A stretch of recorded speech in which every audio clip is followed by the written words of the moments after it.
Hello, my loves, and welcome back to a brand new podcast episode here on the Jules Bellot podcast. In this week's episode or YouTube video, if you are watching on YouTube, I want to speak about 2025, what is going to change, what you can expect as content creator, as coach, as influencer, as someone out there who is working with social media or on social media. If this interests you, then this episode is for you. If you are completely new here, you're like, who is this chick? You have no idea who I am. I'd be so happy to say hello to you on Instagram. So feel free to follow me at Jules Bellot or my podcast at the Jules Bellot podcast. I am already since 2016 in the online space. I've had years and years and years of experience with working with brands, with creating content.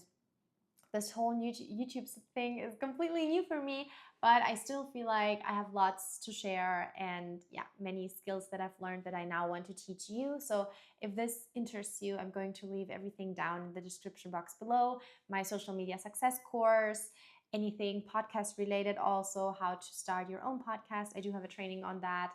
And as always, if you are new, feel free to subscribe, like, and share this episode also with someone who might find benefit in what I'm sharing.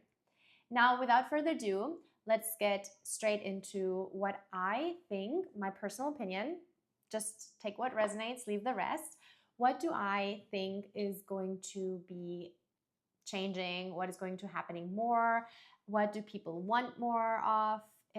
My personal predictions of 2025.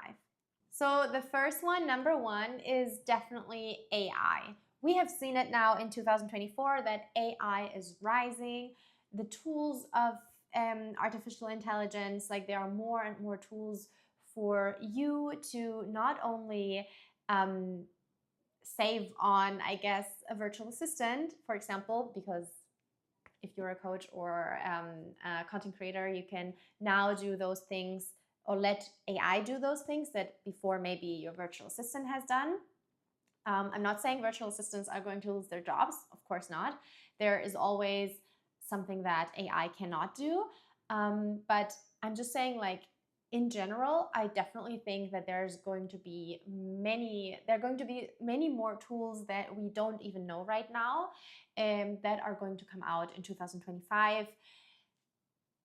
I don't know, things that really could help you as online business owner to save money, save time, and just make content creation even faster and even easier for you. Number two, talking about content creation, of course, short form content is still gonna lead, still gonna, win the game, I'd say. I definitely think long form content like YouTube videos, educational content for sure also is going to still be valuable. But the short form like TikTok, Snapchat, even Instagram, YouTube shorts focus on educational but also inspirational short form content. With that, I'm also saying, when I say inspirational and or aspirational and educational, I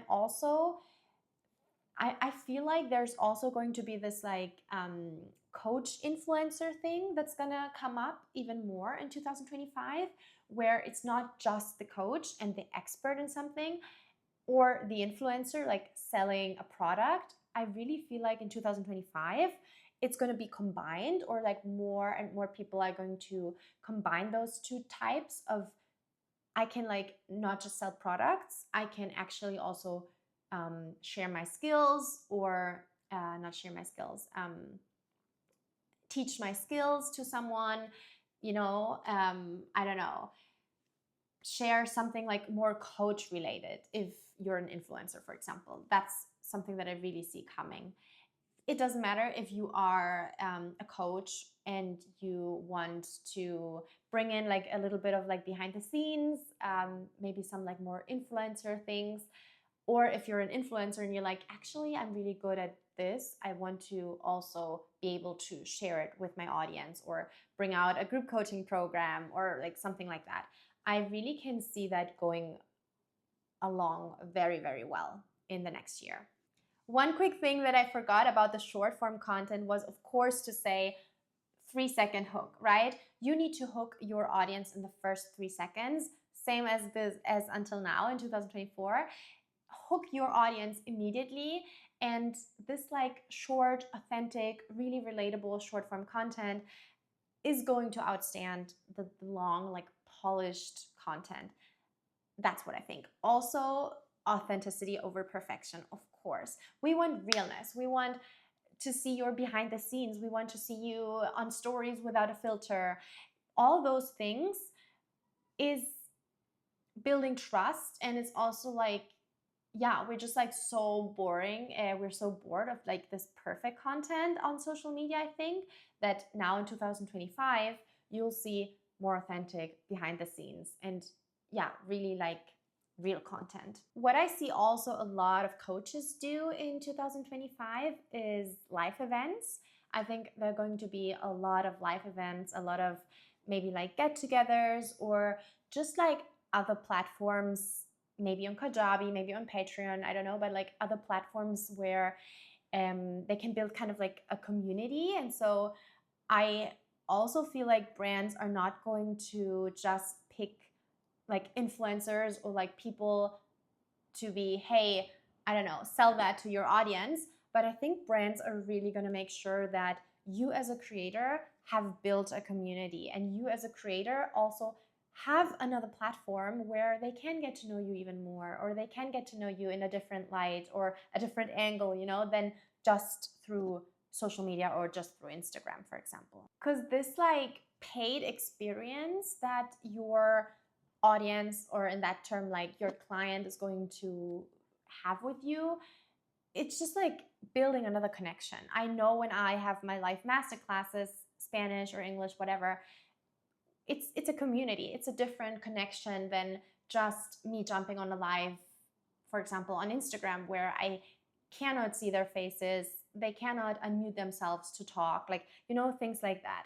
And that is something that really, really stands out to me, that I think in 2025, I obviously am going to do more of, for sure, like more live masterclasses, more maybe like get-togethers, or just more things that really like create a community.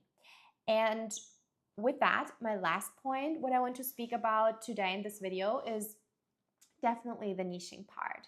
Because I think when we speak about niches, it's always so difficult to be like, oh, you need to niche more down more, because I'm like, hey, I'm the niche, like it's me, right? People, as an influencer or a content creator, or you know, you having a larger audience or building your audience at that point, personal brand, that's the key word, main word. You as your personal brand, people want you. They want to know what you do. They want to see your life behind the scenes. They want to know your opinions and stuff like that, right? They want to know what you're purchasing, why, where you're going, all those things. And so I'm always like, it's a bit triggery or a bit difficult for me to feel like, okay, like niching down, like how do I do that? But I also understand that if you're a coach, for example, you need to niche down even further in 2025 and be like hyper specific in your content. Because what we see, or what we've seen now in 2024 with viral reels, for example, if you want to grow your audience, if you want to go viral, it's always like niche stuff. It's like always this like, I don't know, mindset shifts for solo backpackers. Something like so specific, so niche that someone is going to feel identified with, and that someone might send it to their best friend because she, like, you know, they're thinking the same. And that's how the algorithm like then pushes the content out even more, because it has more shares, it has maybe more comments, you know, something so super niche that people are like instantly commenting about, because they're like, hey, that's like, I don't know, like that's not at all my opinion, or oh my goodness, yes, I agree, I feel exactly the same. So maybe that could also be something that you can focus on in 2025, now in the new year, with content, to really be specific, be niche, create some shorts or some reels that are super like targeted audience or like specific problems, or you showing that you have the specific solution to that problem, and then you just see where it goes. And also, I think what is really important, it doesn't matter, like no prediction for 2025, that's just something that now comes naturally out, is that you obviously always have a look at your content, at your own content, and seeing like what performs well, what doesn't perform so well, where can I get better, what does my audience like, you know, doing more of what performs well, obviously, and maybe less of what doesn't perform so well. So yeah, that's just something that was at the back of my mind. But I hope you liked this video with my personal 2025 predictions. Let me know in the comments below, please, if you have any other predictions. I would love to read those. I also want to know if you're a content creator, if you're a coach, if you're an influencer, if you are dreaming of selling digital products online, whatever it is that you're currently going through. I'd love to meet you. And please also feel free to say hi to me on Instagram at Jules Bellot. So with that being said, I see you next week in next week's episode. And if you found this helpful, please share it with a friend or a family member as well.